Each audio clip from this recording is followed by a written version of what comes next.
Every day, the news brings more and more images of random violence, torture, and sexual aggression right into our living rooms. Violence and violent images permeate more and more aspects of our lives. And I think it's time to draw the line. Thanks, Joe. I'm Ronnie Ersenbach, and this is the Band Media Podcast, where we will be talking about the art that crossed that line. Oh, Joe. So we meet again. Look, did I mean to start a podcast that picks on United States Senator from Connecticut from 1989 to 2013, Joseph Isidore Lieberman? No, of course not. That would be dumb. I'm aware that the man had a full, illustrious career outside of hating video games. But my God, did that man hate video games? Almost as much as Tipper Gore hates music, but that's another episode. Well, probably a couple episodes. It just seems that there was this certain era of video game controversy that he decided to make his mark on. And this week's subject, the video game Postal, and to a lesser degree the franchise that it spawned, is no exception. Now, before we go any further, it's time for this week's trigger warnings. We will be talking about gun violence, both real and fake, school shootings, mass murders, and suicide. Upon its release in 1997, Joe Dirty Daddy Lieberman referred to Postal as one of the 3 worst things in American society. Now, keep in mind, this was in 1997, so the other 2 were obviously the infamous North Hollywood shootout and the Heaven's Gate mass suicides in San Diego, California. Actually, you know what? Let me double check my notes here because I know this is also the year that Biggie died, but I don't think our friend Joe was too much of a huge fan. Oh! I was wrong. As it turns out, the other 2 worst things in society besides the video game Postal were Marilyn Manson and Calvin Klein underwear ads, according to our friend Joe. Despite being a surprising indie hit and attention from good old Joe, Postal never really rose to the ranks of infamy that games like Doom and Mortal Kombat did. Although it was very arguably way more over the line, as Joe would put it. Before we get into the content, though, let us judge a book by its cover and talk about the name Postal. The name Postal is a reference to the colloquial American term going postal. And just in case you don't know, going postal is defined as, quote, becoming extremely and uncontrollably angry, often to the point of violence, and usually in a workplace environment, end quote, by our good old friends over at Wikipedia. Now, if you weren't in the right time or place to remember, this saying, going postal, was in reference to a truly bizarre phenomenon in the United States through the 1980s and 1990s. Inexplicably, the United States Postal Service, or USPS for short, had a long list of, for lack of a better word, incidents where employees, both current and former, began to commit acts of mass murder on coworkers and citizens alike. Between 1970 and 1997, more than 40 people were killed in at least 20 of these incidents. Some of the more notorious examples include the August 20th, 1986 Edmond, Oklahoma post office shooting, where a postman killed 14 employees, injured 6 others, and then shot himself in the forehead. And then there was May 6, 1993, where there were 2 unrelated incidents that happened on the same day, just a few hours apart. In Dearborn, Michigan, a postal employee killed 1 person and injured 3 others before killing himself.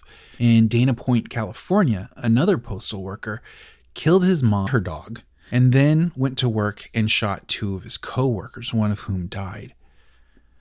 Now, for being such a flippant reference to something that tragic that at the time was still going on, one might think that we used the slang cautiously, and one would be wrong. Using the phrase going postal became almost commonplace. Just like today, we consistently refer to a fitted tank top as a wife beater without so much as a second thought. Fun fact, before the garment was known as a wife beater, it was called a guinea tee or sometimes a dago tee, both of which being slurs for Italian Americans, particularly those who had just recently immigrated. So whoever is on the fitted tank top naming committee, no offense, you're not great at your job. But even then, if a video game came out today called Wife Beater, it may raise a few eyebrows. Such was the case with Postal. However, I'm pretty sure we're all aware of the fact we're not here to talk about the video game just because its title was in poor taste. So how bad was the game itself? Well, I'm getting there. But first, we need to talk about Running with Scissors. No, not the act itself, and not even the Weird Al album, but the video game company that created Postal and its successors. Like any good controversy, we start off with Free Willy. Yes, the movie about the whale.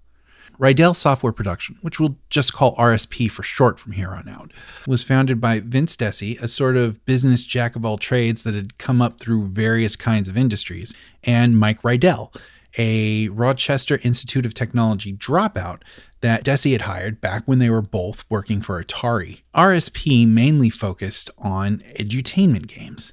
Some of its credits include Spy vs. Spy, Tom and Jerry, Bobby's World, and even the video game for the aforementioned Free Willy. In the early 90s, Desi decided to move the company to Tucson, Arizona. Out of the 4 RSP employees, one ghosted them at the airport and never showed up, and the other would quit and move back to New York after only 2 weeks. While this was a blow for Desi and Rydell, the city of Tucson had been very welcome, excited to finally have their own video game company in the city. They would continue their work-for-hire gigs for companies like Disney, Warner Brothers, Sesame Street, and the WWF, but around the mid-90s, Desi began to tire of it. His idea was to create a side company that would pull money from RSP and make more interesting games. Little did he know that company would do so well, they could just dump RSP to focus on the new company full-time. That company, Running with Scissors, and their first game idea was a doozy, with one hell of a title, Postal. In the game, you play as the quote-unquote Postal Dude. No relation to El Duderino, as The Big Lebowski wouldn't come out for another year yet. Also worth noting that the Postal Dude at no point worked for the United States Postal Service. As the first level loads, this entry from his diary is placed on screen. Quote, October 17th, 1997. The earth is hungry. Its heart throbs and demands cleansing. The earth is also thirsty. End quote. In the game's instruction manual, there was another diary that would become known as the War Journal after its 4th entry. I know the 2 diary thing is weird, just so as not to confuse the two. One we will call the personal diary, and one we will call the War Journal. We learn in the War Journal that the Postal Dude lives in a town called Paradise, and that he is being thrown out of his home. A claim backed up by the fact that as the game actually starts, there you stand, as the Postal Dude, in front of your house, with a long trench coat and a machine gun. Dark tonal music drones. Across the street is your moving van. Also, the police. And just like that, the mayhem ensues. Now, what sets this apart from some other famous first-person shooters of the era? Well, firstly, on a technical level, it wasn't a first-person shooter. It was a third-person isometric with a few straight top-down levels thrown in for good measure. But the main difference, the one that led to the infamy of the game, was the particular rash of first-person shooters, or FPSs, that were making such a splash at that time, involved you needing to leave a trail of carnage to make it to the safety of the end of the level. That was not the case with Postal. Your goal in Postal to beat the level was to kill a certain percentage of what the game called hostiles. All the while, you hear a voice, not from the Postal Dude himself, but of the voice in his head taunting his victims. After you reach that percentage, you can press F1 to go on to the next level, or continue the violent shooting spree until there's literally no one left alive. And even then, you still have to press F1 to advance to the next level, which is more than a little confusing. But if you happen to die after you accomplished your goal, no big deal. You still get to go to the next level. The game wasn't about survival. It was about killing. It was about taking lives. In fact, at any point, you can press the Q button and the Postal Dude will even shoot himself in the head, killing your character. Also, characters didn't always die right away. They would sometimes writhe on the ground or try to crawl to safety. In that case, you could stand next to the character and press X. The Postal Dude would finish off the character with an execution. Keep in mind, there was no extra points for either of these maneuvers. They were just purely stylistic. A term has been batted around a lot about video games, and it is the term murder simulator. And almost all the time, this is really purposely misattributing aspects of a game for the purpose of fear-mongering. Though, that is a hard argument to make for the game Postal. It is, in fact, a mass murder simulator, putting you in the driver's seat. It's one thing when you're mowing down demons in Doom or even Nazis in Wolfenstein. Hell, even games like Grand Theft Auto, where you can mow down cops and pedestrians. It's something altogether different, though, when it's the point of the game. As you play through the game and read through the war journal, it becomes apparent that Postal Dude is on a rampage because he believes the people of his town have been infected by some kind of chemical that has been released by a nearby Air Force base. He believes that it is in fact everybody else that have all gone crazy. His war journal entry from level 9, the train station, reads, quote, "Drenched in blood, mine and others. Could I be infected too? If I can get out, I can warn them. Yes, I can warn everybody." End quote. You eventually make your way to the Air Force Base. It's worth noting that there have been no bosses along the way, just more numerous and aggressive hostiles, and turrets at one point just to liven things up. The personal journal reads, quote, "October 22nd, 1997. From the halls of the Vatican to the runways of truth, we are there. The place called the climax, the time called now. When it's done, let the gods sort it out." End quote. Once again, you proceed to massacre the entire level. After the rampage is done, and you press F1 to get to the next level, you're greeted with a loading screen. The personal journal on the screen reads, quote, "October 23rd, 1997. The hive has been cleansed. The source of corruption has been corked, laid in a body bag, and dragged to the outskirts of existence." End quote. The name of the last level? It's simply titled The Elementary School.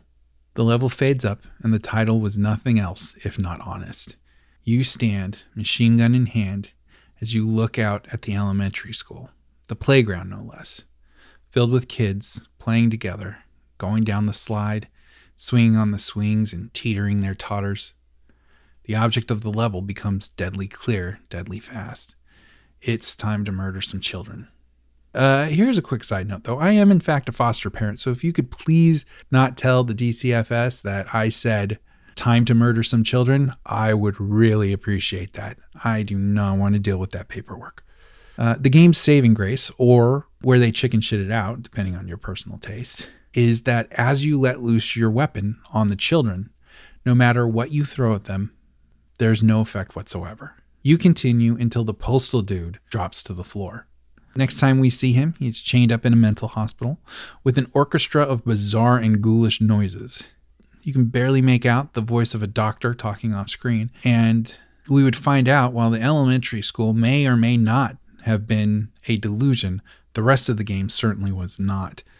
The game ends with the doctor stating we may never know what set him off, but we have plenty of time to study him. So that's the game in the nutshell, albeit a fairly large one. The game came out to mixed reviews. One important thing to keep in mind, though, especially with the last level, was that the real-life Columbine High School massacre wouldn't happen for another 2 years. Now, we already have talked about the game kicking up some controversy. We have the usual suspects with politicians and religious organizations. Some companies like CompUSA, which, not to old man you, but was a big deal back in the 90s before its collapse in 2007. And Walmart, no surprise there, refused to sell the game. But the big guns, which ironically were still sold at Walmart, came out for this media circus. We're talking about none other than Marvin Travis Runyon, the motherfucking Postmaster General of these here United States of America. As companies do, Running with Scissors filed for copyright on the name Postal in the area of electronic gaming. USPS, understandably not a big fan of the game, counterfiled that trademark, claiming they, the USPS, were moving into video games. There was a problem with their claim, though, in that, in fact, it is incredibly dumb and obviously a bold-faced lie. The case would be dismissed with prejudice in 2003. However, not before Running with Scissors got a strongly worded letter from Postmaster Carvin Marvin Runyon, which was his actual nickname, not one I made up. I would have called him Marvin Funyon Runyon. I like Funyuns. They're like onions, but funner. All of this backlash somehow came as a shock to Desi, who thought the game was comically over the top and didn't see how anyone could take it seriously. Running with Scissors, though, would take the tact of comically over the top to cartoonishly over the top for the rest of the series. We first start to see this in the bonus level add-on pack Special Delivery, where not only were homeless people, lawyers, and Red Cross workers added to the pool of potential victims, and you guys know I am rather fond of the good folks over at the Red Cross donation centers, but also one of the bonus levels is an obvious parody of Walmart, where the voice in the Postal dude's head chides the chain for not carrying the game Postal. But things were about to get a lot sillier with the release of Postal 2 in 2003. Arguably the most successful of the franchise, Postal 2 took a fresh view on the many adventures of the Postal dude. To start off with, on the technical end, the game took the leap into full 3D first-person shooter. Also now, the voice in the Postal dude's head is just now his voice, but the darkness had been scrubbed out in lieu of what could more accurately be described as edgelord humor. The Postal dude now lives in a trailer with his wife, who is referred to as, quote, the bitch, unquote, and goes through the days of the week with actual lists of things he needs to accomplish. Gone are the days of suicide button and the mercy kill, now replaced with the ability to piss on things and using cats as gun silencers by placing the barrels up their anuses. The end result being the sound of each gun replaced by a meow. Now, it should be noted, I am in fact a cat lover. As you listen to my voice right now, my chubby little girl Mia is sleeping on my bed, not 5 feet away from me, and my pants are being upheld by my grumpy cat belt. Rest in power, Tartar Sauce. Belated fun fact, Grumpy Cat's real name was Tartar Sauce. My point is, being such a sucker for my fine feline friends, you would think that the whole gun barrel and the anuses thing might make me wince a little. If I'm being completely honest, I closed my eyes several times while watching Netflix's Don't Fuck with Cats.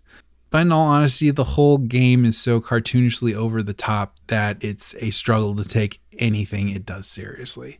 Which, all things considered, I much prefer a game that pushes the boundaries of dark violence than one that retreads old toilet humor. No offense to toilet humor, Lord knows I am not above it. But different strokes for different folks, I guess. Speaking of different strokes, Gary Coleman actually cameos as himself in the game in one level where your objective is to get his signature.